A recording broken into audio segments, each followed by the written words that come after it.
Hi there, Cosmic Family. My name is Yahlial, and I am here today to talk about the new moon in Capricorn that we are going to have tomorrow, January 18th. So this week I couldn't do transmissions, but I hope that I will do it in the next days in a regular way. So this new moon is being given in the degree 28 with 43 minutes.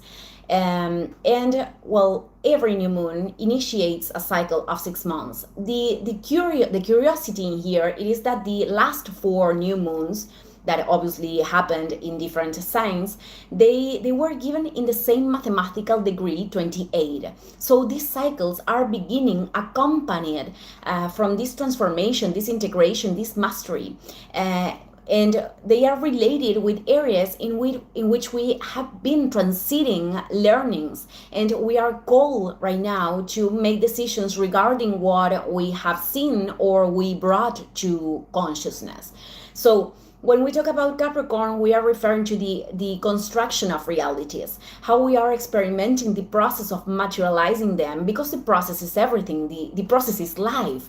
So how we are relating ourselves with our goals, if what we want to do is truly emerging from our soul or from familiar external mandates, social mandates, or even imbalances.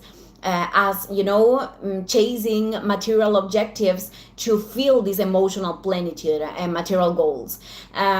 Because what truly can generate that emotional plenitude, I am not saying that, the physical matters aren't important, but what can enable that is for us to focus in purposes that are actually related to our soul right here, right now. So the capacity of sustaining what we need to sustain, the consistency beyond immediate results, this means developing patience, this is a quality of Capricorn. The capacity of responding, this means to take responsibility of what we internally know that is aligned with our path to our growth, and limiting what is not in coherence with those higher purposes. How we are incarnating the archetype of the father, also the relationship that we had with those figures of authority. Collectively, we are seeing this as the relation that society possesses with the authorities in power. How we can give to ourselves motivation, how we are appreciating our efforts, or we are celebrating the tiny progress, not only external progress.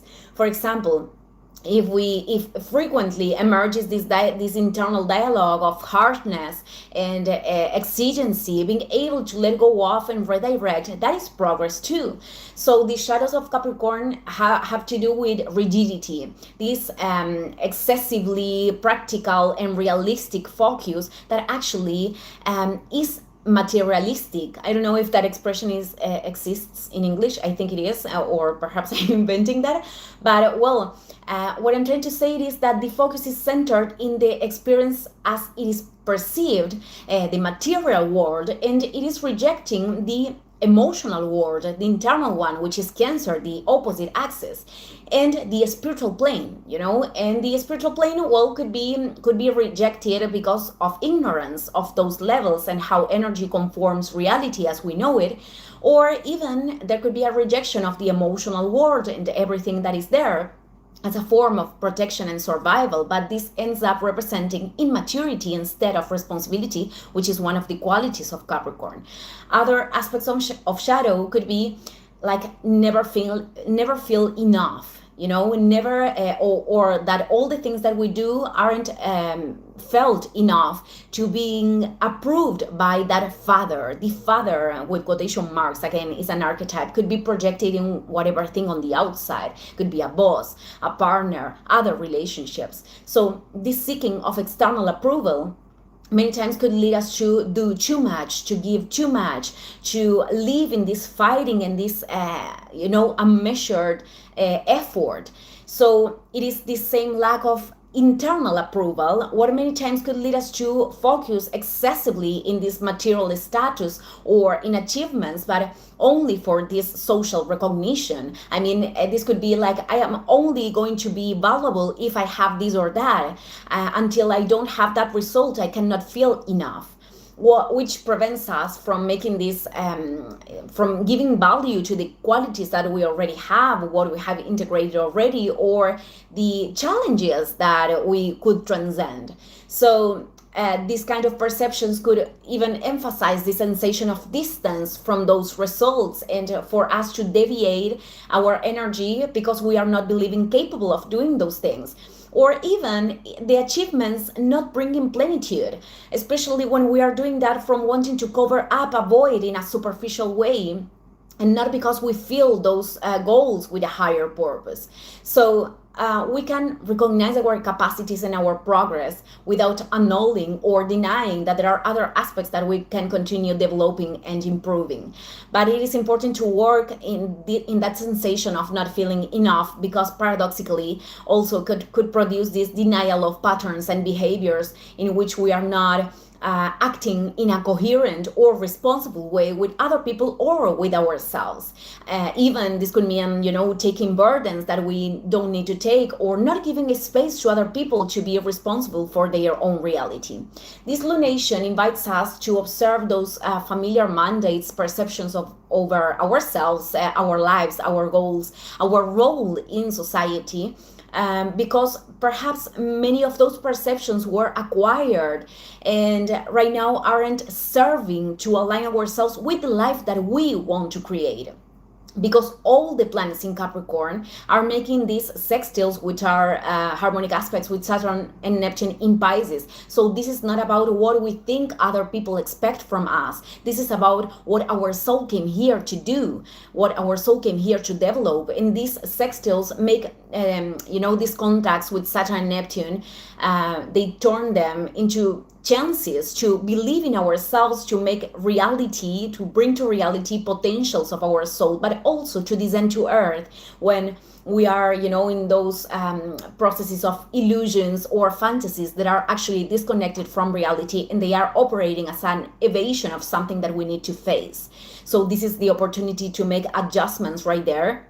And probably, you could be feeling this with great movements, whether these are internal or external, because Saturn and Neptune are making this transition to Aries. And what is happening right now is very significant. Not only, I don't know if I'm inventing another word, but this has a lot of meaning for everyone in a collective and individual way. In fact, the fact that the lunation happens in the last degrees of Capricorn in a conjunction with Mercury and Mars that perfects their union that same day, tomorrow, this means that it could be that you are connecting with this mental clarity and with the actions or initiatives that you need to execute. And if we don't allow them, this could turn into anger.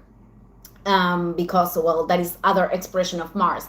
But also this lunation is happening in a conjunction with Venus in Aquarius that is approaching its union with Pluto. So this means on one side that there is a structure that perhaps cannot be sustained anymore, that you have to leave behind. No matter the time, regardless the time or the energy that you have dedicated to that, because that is something that could make weight, when we talk about Capricorn.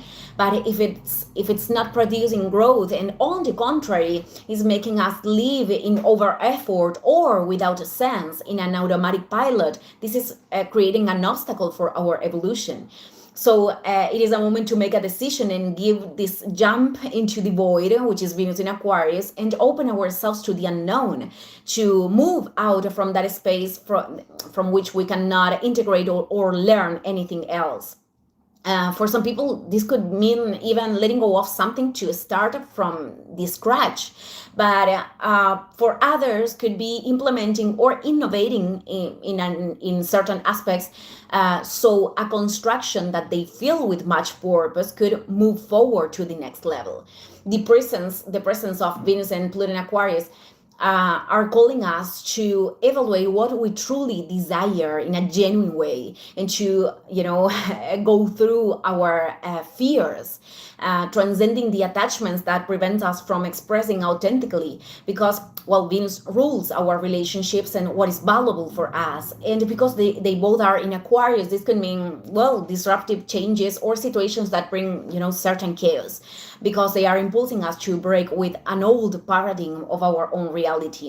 So they are showing what does it need to be transformed right now, what we need to let go of, whether this is a relationship, a path, a dynamic, a perception, or which is the fear that we need to look at, to experiment this inner freedom, which is our responsibility to create. Inner freedom emerges when we are truly listening ourselves and we are connecting with ourselves, and also could be manifested in external experiences. That could be new and I don't know the expression right now in English for this word, but that could bring excitement. This is Aquarius, but we cannot keep waiting to the outside, showing things that we are not integrating inside, or avoiding decisions from this authenticity from the soul. Even Plutonian processes could imply the death of something that wasn't serving to those evolutionary purposes. And when we talk about Aquarius, we talk about this detachment from emotional aspects, in a good way. But even though, in spite of these qualities, when we talk about Pluto, there could be processes that produce pain.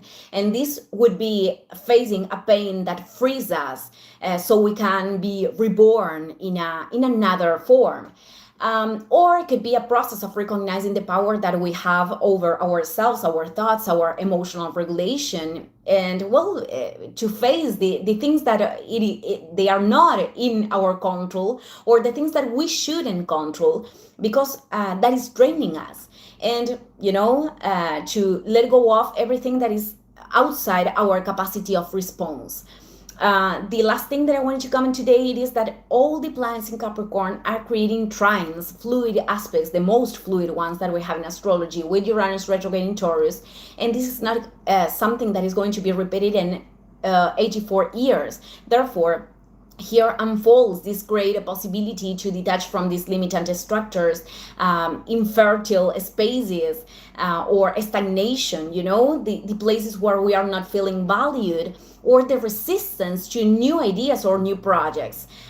This, with the thing that we are dealing right now, it is not something new. It is something that we have been dealing for a long time. For many people, could be years, many years. So this beginning is to place ourselves where we really want to be, or in the path of construction of the reality that we really want to inhabit. Thank you, everyone. See you in the next video. Ciao, ciao.